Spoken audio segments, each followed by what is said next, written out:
우리 어른들이 진짜 이거 하나는 기억하셔야 됩니다. 이걸 보고 계신 어른들, 네, 지금 이거 하나 기억하셔야 됩니다. 세상이 바뀌었습니다. 세상이 바뀌었어요.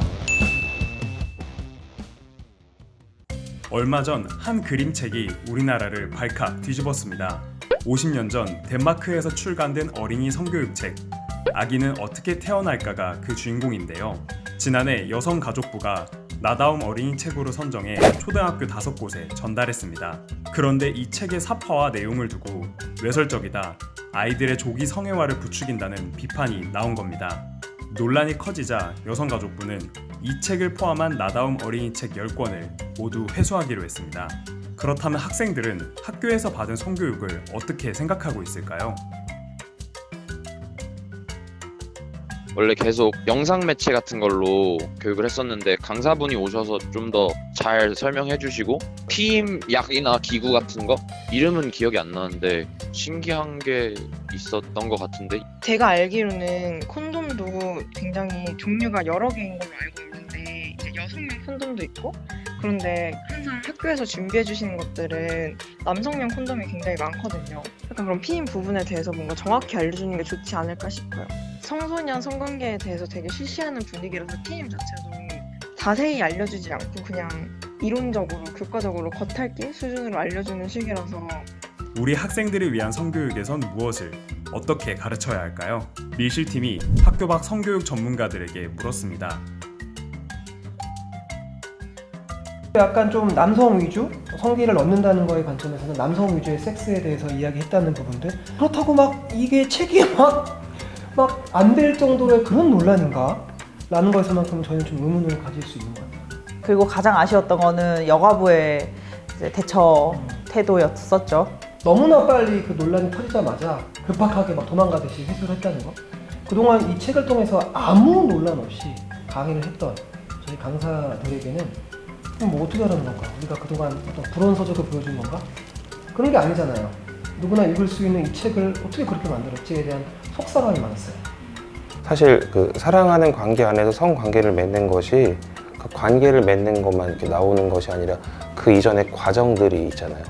아이들이 이 성적으로 사랑을 나눈다는 것이 어떤 의미인지를 놓치고 그 관계에만 이렇게 집중해서 그거를 먼저 성교육으로 받아들이게 되면은 자칫하면 좀 왜곡되게 사랑한다는 것은 이렇게 관계하는 것이다 라고 그 이전의 배경들을 이제 생각하지 않고 할 수 있고, 너무 어릴 때 성교육을 하면 자극이 들어가서 오히려 궁금해하면서 찾아보지 않나요? 라는 질문을 저희도 굉장히 많이 받거든요. 믿을 만한 어른들이, 즉 양육자나 교사나 저희 같은 전문가들이 잘 알려주면 아이들이 안 찾아보겠죠. 네.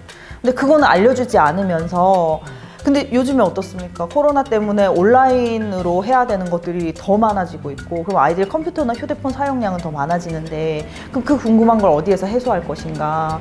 인터넷 같은 데서 해소를 하겠죠. 네, 그래서 자극은 누가 주고 있는가? 조기 성애화의 가장 큰 문제는 성을 올바로 이해할 수 그쵸. 없는 상태에서 예. 어떤 행위로 갈 가능성이 너무나 크기 때문에 왜곡된다는 거죠.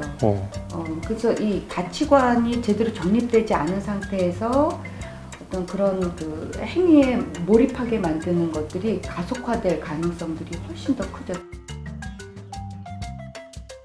올바른 자위, 자, 수학을 못하고 영어를 못하고, 물론 교과서에 나오는 내용들 다 중요합니다. 네, 학습 능력 굉장히 중요해요. 그렇지만 수학 못하거나 영어 못한다고 우리가 교도소 가나요? 한 가지요.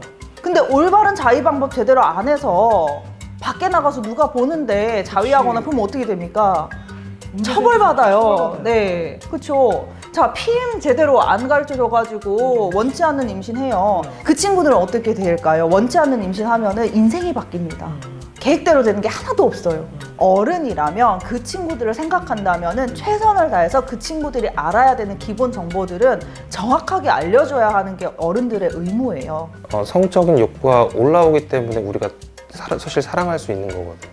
그 사람한테 이렇게 끌리고 더 이제 갈구하게 되고, 근데 이거를 자유의 행위를 통해서 해소하는 것으로 우리가 이해를 하고 받아들이게 되면은 이 성욕이 해소할 도구로 볼 수가 있게 되는 거죠. 그러면은 나중에는 다른 사람과의 관계 안에서도 you and I의 관계가 아니라 I and it, 내가 해소할 도구가 되는 어떤 그런 대상으로 바라보게 할 수 있는 위험이 있거든요.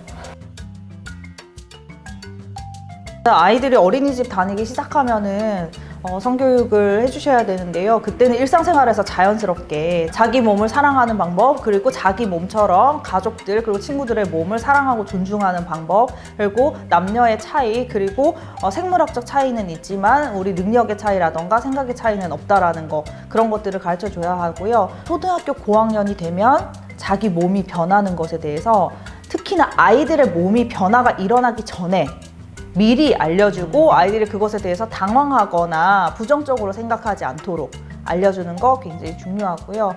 그리고 중학생이 되면은 이제 연애할 때 관계를 어떻게 형성해 나가야 하는지, 또 임신과 출산과 피임 이런 것들에 대해서 다 알려주고, 그리고 언제쯤 어떤 사람을 만나서 몇 살 때쯤 성관계를 하고 싶은지 이런 것들을 계획을 세워보고. 미취학 아동, 아니면 초등학교 저학년 아이들 같은 경우에는 우선 먼저 배우게 되는 게 성적인 관계를 맺는 것들을 배우는 것이 아니라 그 이제 인격적인 관계를 잘 맺는 거, 그리고 나에 대해 좀 소중하게 생각하고 또 사랑하는 것에 대해서 좀 자연스럽게 여길 수 있는 것. 청소년들에게는 이제 생식력에 대한 어떤 자각, 그리고 나의 성적인 욕구에 대해서 어떻게 바라볼 것인지, 어떻게 관리할 것인지. 보통 우리가 성교육을 생각할 때는 임신, 출산, 질병과 관련된 생물학적 성교육을 이제 주로 많이 생각을 하는데, 사실은 그 성교육이라고 하는 것 자체는 인간과 인간이 만나서 관계를 하는 관계교육이거든요. 성평등이라고 하는 이슈 안에서 서로의 권리 주장을 해야 되는 부분들이 있고, 또 상대방의 권리를 존중해주고, 또 나랑 의견이 다를 때 받아들여주는 부분들이 분명히 있어야 되기 때문에 관계, 소통, 평등, 그리고 그것을 향해 가기 위한 성인지가 다 함께 이루어지면서 임신과 출산과 질병에 대한 어떤 책임, 이런 것들을 같이 교육을 하는 그런 어떤 포괄적인 성교육의 방향이라는 것이 맞다고 생각합니다.